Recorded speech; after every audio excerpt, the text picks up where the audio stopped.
Hi, everyone, and welcome to Behind the Numbers. This is the show that goes beyond the data to explore the people, the stories, and the insights that drive business success. My name is Dave Bookbinder, and I thank you for joining me.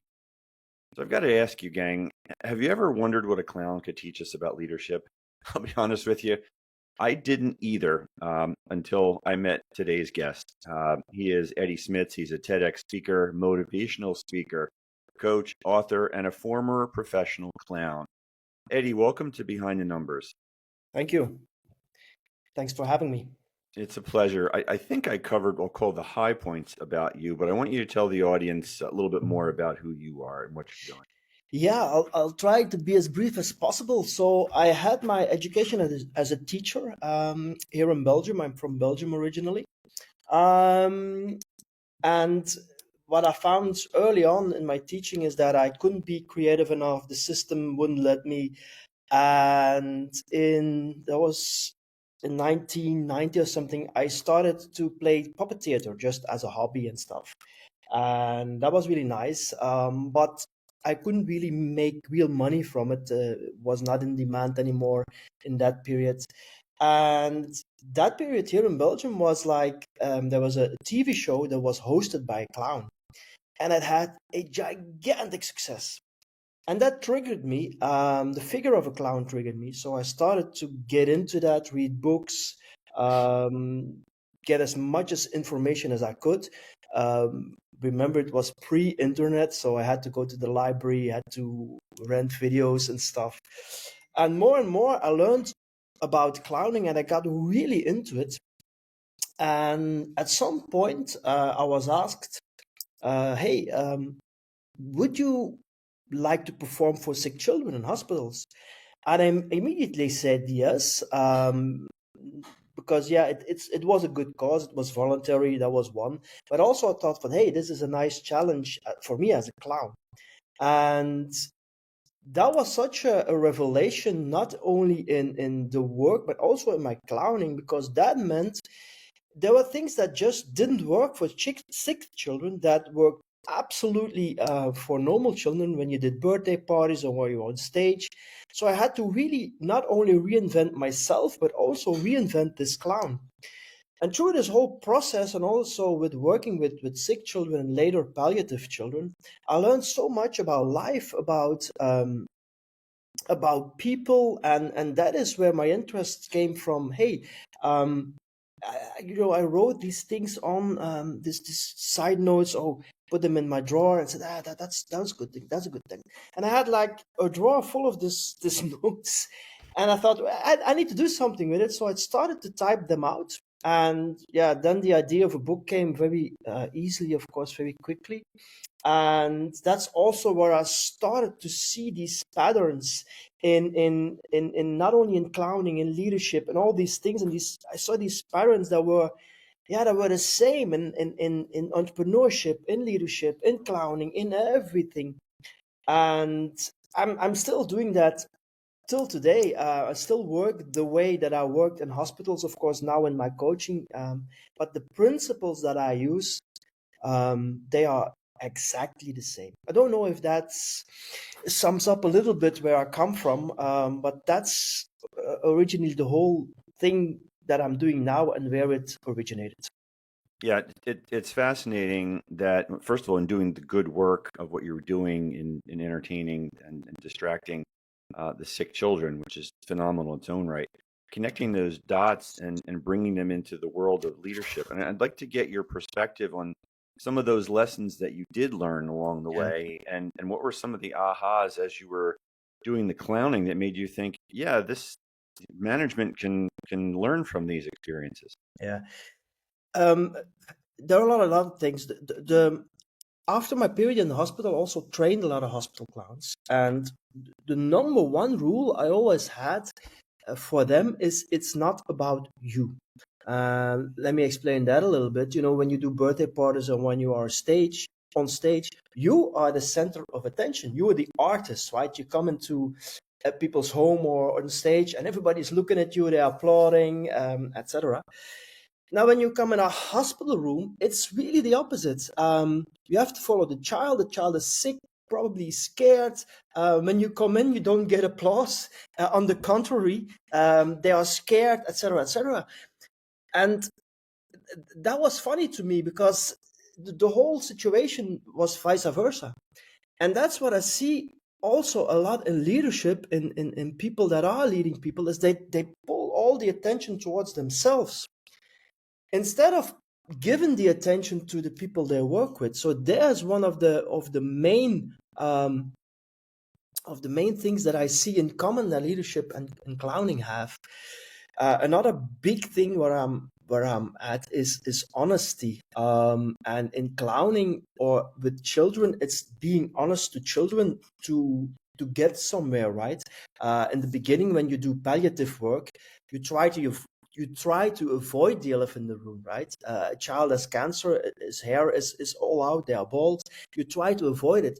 But the sooner you address these things, just honest and straightforward, the sooner you get connection and the sooner it will turn into something, right?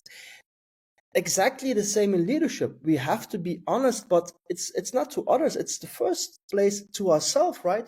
What are we doing wrong? Where can we make things better? And what are my flaws and strengths? And the moment you're honest to yourself, you can do something about it. And that's the third thing, is doing something about it. The key word is doing. And also in hospitals, we were like, we started out with two in the beginning, and at the end we were 10 clowns, and we were giving each other feedback and stuff. And yeah, that was living off ideas. But until you did things, you really didn't know, because again, sick children were so unpredictable, and there were no rules. We were improvising the whole time. So you had to really do things and throw yourself into the deep every time, every room you went in. And again, here in leadership, in entrepreneurship, the key word is always do things, experience things. It's not because company X does things and it works, right, that it will work for your company. If that was the truth, then everybody had an Apple factory, or everybody sold Teslas, right? If you just had to copy the good companies, then it would be very easy. So I think these are the three main things that I learned out of clowning that you can just use as a metaphor for leadership. Yeah, good stuff there. And I want to go a little bit deeper into a couple of them. Let's start with It's Not About You. I think that's actually the title of a book that Bob Berg wrote. I know that's one of the themes in The Go-Giver and in his selling mantras. And I've taught this to young professionals and teaching them how to do networking, reminding them that it's not about you. It's about the person in front of you, and be curious and try and be helpful and lead with good intentions and try to give and things like that. What are some of the tips that you might share with folks listening today in how they may be able to put in context and into practice the "it's not about you" philosophy? Yeah, suppose I've always been a solopreneur, entrepreneur, right? And solopreneurship is like the last years, it's really went up through the internet, of course. You have to find something that is good for your audience or good for your clients. Your clients are the main reason. When I did children's theater, it was for the children. I didn't perform for myself. I did it for the children. So if you are in a company, whatever you make or whatever you do, whatever your business is, I think your focus always has to be on your clients, the needs of your clients. That doesn't mean that you have to let the clients tread over you. That's another discussion. But the focus really has to be, in my opinion, on helping people, and in this case, on helping your clients, or even as a leader, on helping those that you lead, right? So if you can really make that shift, and it is sometimes a difficult shift, right? And it's sometimes a painful shift. If I refer back to the clown work in early days, right? When we came into a room, or when I came into a room, I knew nothing about clowning in hospitals. It was the first time in Belgium that something like that happened. In America, you had Patch Adams So you guys were a few years ahead of us, but here was nothing. So we had to invent everything ourselves. And the first visits, I was really I wasn't happy with myself because nothing worked, right? But the more I grasped the concept of, okay, what does the child want? Let the child lead. Let me follow the child. Let me see what's the interest here. And the moment I made that click, that was when it went off, and that was when I had such good interactions with the children, with their parents, etc. And I still remember that a colleague of me, so we started with two, he didn't make that click as soon as and I remember that at some point he really wanted to give up, and he said, "Oh, I don't like this work. I'm going back to the children's party, blah, blah, blah."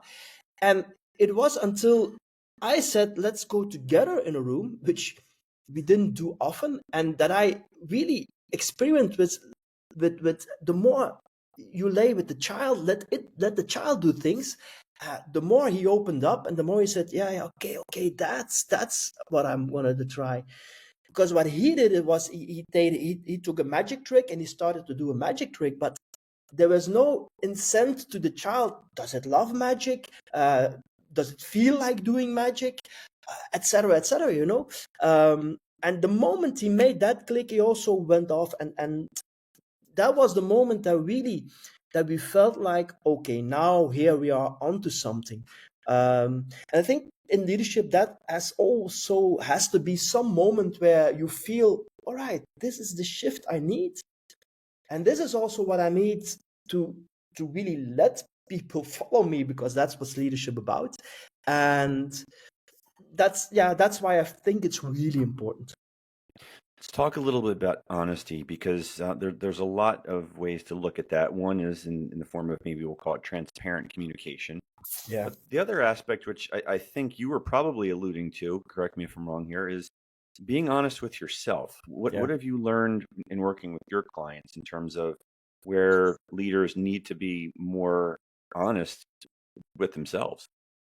I think in clowning, I learned, because when you start off in hospitals, everybody says to you, "Oh, that's so great work," and this and that.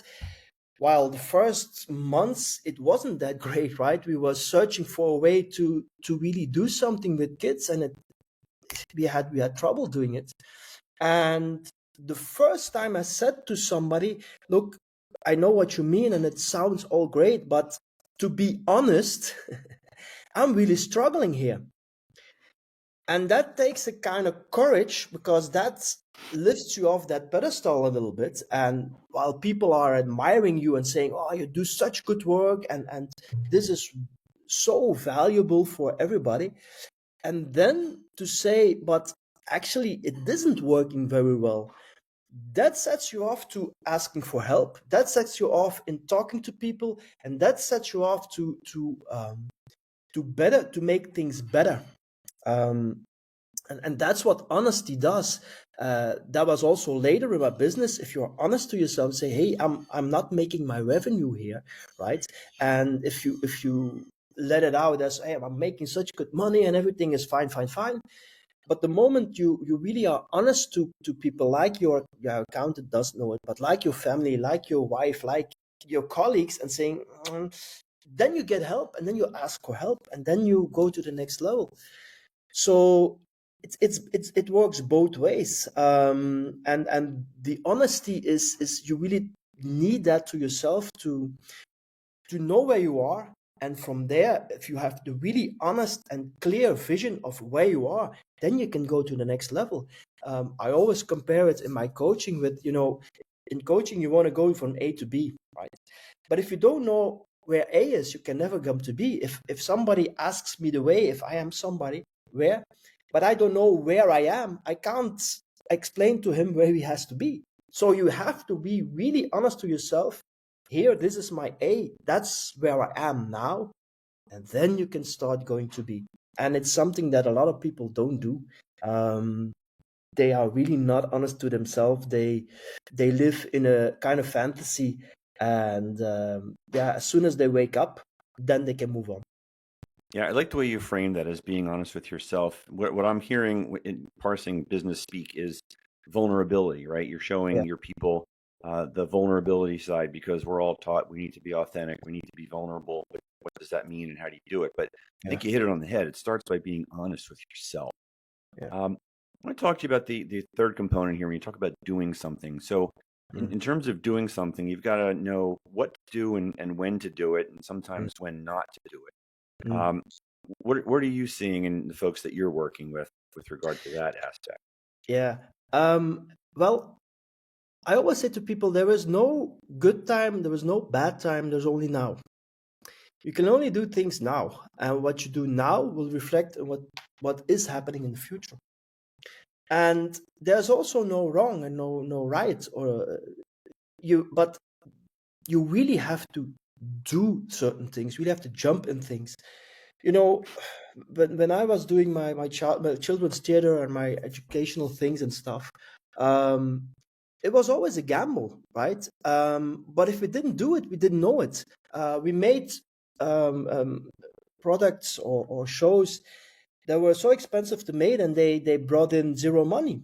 And then at the other hand, we made things that were very cheap, and they brought in a lot of money. But we needed to do the things, both the things, to learn about them and to really, from each thing that we did, we learned something and we brought it to the next thing we did.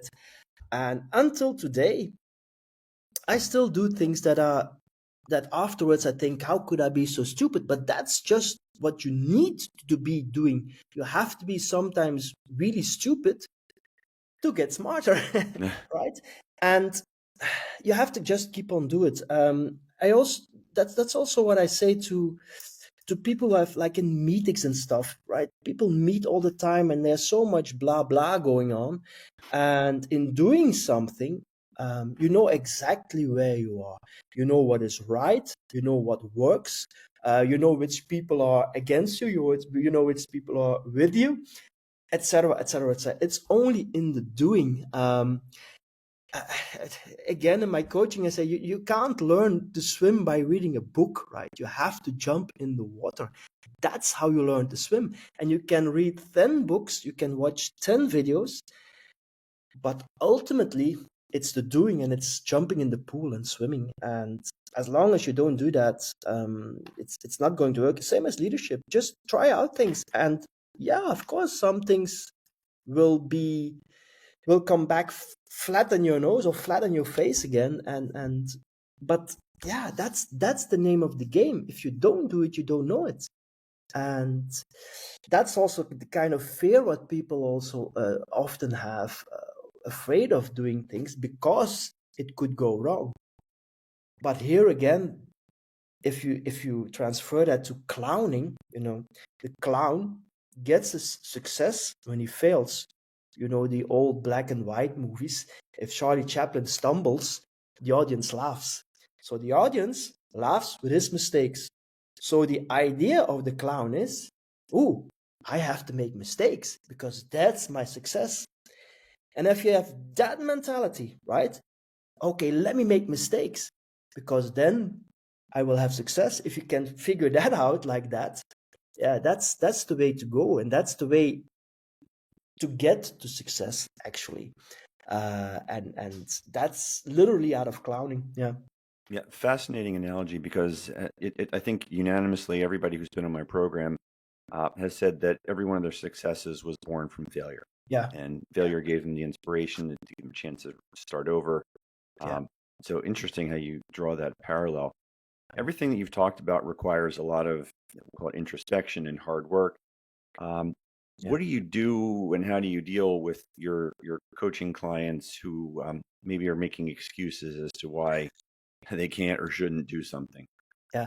Um, the big first step is to point them out on their excuses. And in the beginning, people don't like it when you say it or excuses. Say no, they are reasons, and there are, yeah, they put other words on it, because excuses is a little bit like, oh, I'm lazy, or so.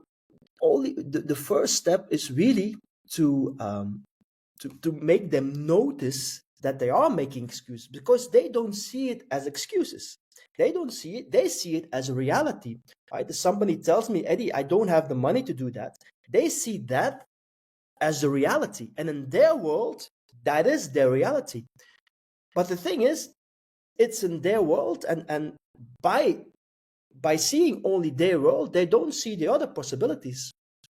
So the next thing I always do is get them out of their world and show them other possibilities, which they found out themselves, of course. But they have to drop this thing of excuses and don't call it a reason anymore. And the thing that I do with them, there's a little exercise, is, okay, suppose you could do anything in the world, there are no restrictions, no rules, what would you do? And mostly they will tell flat out what they will do. And then we go back, okay, so what's stopping you from doing? And then the excuses come. And then they mostly see, oh yeah, that's something I say for not doing it or for not wanting it or whatever, right? And there is always a solution. But the moment you find an excuse for something, that will stop you from finding a solution. Yeah. Yeah. In your head, if you're in a maze, and if in your head you say, oh, there's no way out of here, yeah, you stop looking for a way out. You set yourself down and the game is over. But as long as you think, whoa, there has to be a way out here somewhere, right? Yeah, and I'm tired, and it's dark, and all these things come up. But as long as you see, or as long as you believe in that there's a way out, you keep on walking, you keep on trying, and you keep on going. And that's what's, for me, the big thing that people stops is these excuses that they don't realize they use themselves. Yeah, and pushing through those excuses, and because you can find those reasons that you just alluded to here, makes good sense. But where does fear fit into the equation? Whether it's fear of failure, fear of rejection, fear of public speaking, fear. There's a lot of noise that we have between our ears, and a lot of it's fear based. How do you recommend pushing through those matters? Yeah. So it's a scientific fact that we only have two fears: is afraid of noise. We are the fear of noise and the fear of falling. These are the two only real fears that we have as a human being. All the other fears we have picked up somewhere along our education, our parents, our siblings, at school. So every fear we have of something, we picked up somewhere, or we heard somebody saying.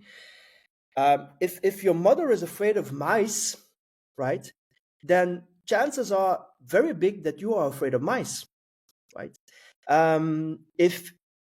If you see, if you are with friends and you are in the pool and they don't dive in water, chances are really big that you won't dive in water. So you have picked it up somewhere. So that's one. So the most fears are not real; they are in your head. But that doesn't mean that they are not real for you or for the persons that have the fear. Of course, that's a totally other thing. The sad thing about that is when people are afraid of something, they don't do things, right? When you are afraid of I don't know, you're afraid of losing money, right? You won't invest money in something which is often needed to get somewhere. The way I work with people that have some fear is start really small, right? And try, okay, what is a little fear, and conquer yourself at somebody. If you're afraid of spending money, okay, let's see what we can do. Can you spend $100? No? Okay, can you spend $50 maybe, right? So this is now about money, but that's with every fear you have. Try to reduce it to, okay, how far would you go? Right? How far would you go? And we're going to do that, right? If you will, are you willing to spend $50? Okay, let's spend it. Let's see what happens. And that's what I do with fears. But everybody has them. I have them, you have them, everybody has them. But it's mainly between our ears. And the moment we can work with those fears, sometimes you also need the fears, right? sometimes we can reframe the fears in, okay, if you are afraid of public speaking, maybe it's not a fear, maybe you are nervous, or maybe it's the feeling that you want to do really well. Maybe it's the fear that you don't want to do bad, you want to fail, or you don't want to make mistakes, etc., etc. So if you reframe this fear, especially like in public speaking, that's mostly just reframing the things. Maybe it's because you're nervous that you're afraid, but that's a good thing because you don't want to make mistakes. But that's all normal, right? So if you're gonna see this fear in another daylight, mostly the fear is gone or less, and we have to do something to break that fear. Maybe let's just start not with going to on stage with 100 or 200 people. Maybe we can do a Zoom talk first with 10 people. See how that goes. Maybe we can do like just for 10 people. See how that goes. Maybe you can do it for your family first to rehearse. See how that goes. So, you know what I mean? So take a step back. How far are you willing to go? And make that a success. And from there on, go further. For me, also another thing what is really important, if you feel a lot of resistance for something, right, there has to be a reason. And that's also what I learned in clowning. At some point also you have to say, okay, I feel now that this fear is so deep or is so in this person or in his head.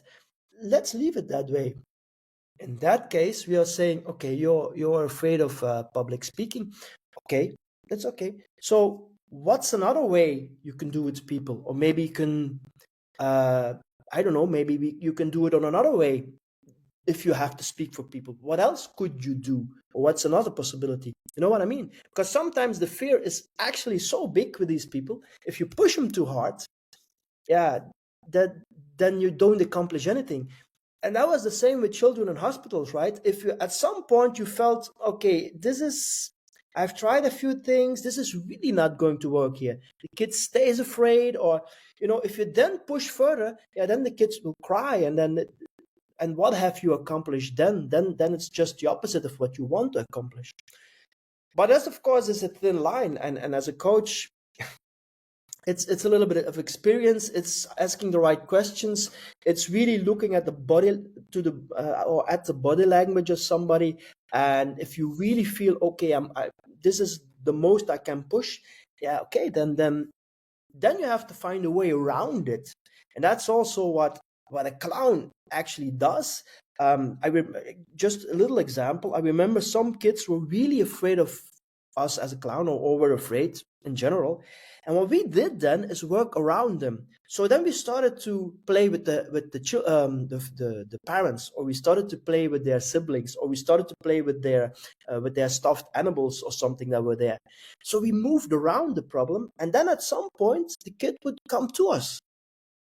So that's working around the problem. So if you really this fear is really so entangled, is so deep with this person, okay, what can we do to work around it? There's always a way around, right? And yeah, that works too. But it's a feeling you have. It's reading people. It's experience. It's all that together. I never force people. It's like some people say. If you want a kid to learn to swim, just throw it in the water. Nah. Yeah, maybe it will work. But if it doesn't, you have a problem, because that kid will never swim again. and Very true. yeah, so yeah. Yeah, very true. One last quickie, because I'm sure there's a percentage of our audience listening here thinking, man, my biggest fear is clowns. I know that some of my family members are kind of spooked by clowns. Yeah. Have you had that experience? I imagine you have. Absolutely, yeah. It's the fear of a certain type of clown. And again, they picked up the fear somehow. Imagine when you are 4 or 3 years old, and someone with a big wig and with painted face and red nose comes in your face, right? Yeah, that scares you. And you take that with you, even as an adult, right? And that's also what I also said to clowns in training. Don't push and don't keep pushing. And that's why you put fear in children. If you keep pushing, if you want to, it's the same with if you want to teach something as a child. on a child or at a child, or how you say that. If you keep pushing, at some point they will get an aversion of it and they won't learn anymore, right? Leave them be, let them in their own world, and at some point they will come. And yeah, there are a lot of kids that are afraid of clowns. There's a lot has to do with the grime, with the face painting and the wig and stuff, so they don't see the real face. A lot has to do with that. That's also why we in hospitals, we just have a little red nose or even just a little paint on the nose. That's all, to avoid that. So that's where a lot of these things come from. And then, yeah, it's finding again a way. So if you see a child, even an adult that's afraid of clowns, find a way that will work, and don't push yourself onto them, right? Don't be again here. It's not about you. You don't need to be the hero. You don't need to be the center of attention. Don't work around it. Leave them, and at some point they will come to you. I saw so many children that were afraid, and then you were playing with their parents or their siblings, and at some point in the corner of your eye, you see them laughing, right? And then you gotta have the discipline not to go to the child. Then that's the victory there, right? Most clowns then make the mistake. Oh, now it's laughing. Now we are going. No. You made your victory there. You have won that battle, right? So then leave it like that for the next clown, because he will have it a little bit easier than you, right? Because now the fear is less. They laughed already, and now the next one can finish the job. Let me call it like that. Lots of really good lessons here. I totally enjoyed this conversation. Before we go, Eddy, make sure you tell the audience how they can find you to learn more about you. LinkedIn is for me is the place to be. Get in touch with me, whatever. If you type my name in LinkedIn, you'll certainly find me, and take it from there. Sounds good. Thanks so much for joining us today on Behind the Numbers. Thank you, Dave. My pleasure. And thank you out there for tuning into Behind the Numbers. If you enjoyed the episode, please do take a moment, leave us a review on Spotify or Apple. That stuff really does move the needle, and we really do appreciate it. Until next time, I am Dave Bookbinder, reminding you that the numbers tell the story, but the people bring it to life. Take care, everybody. We'll see you next time.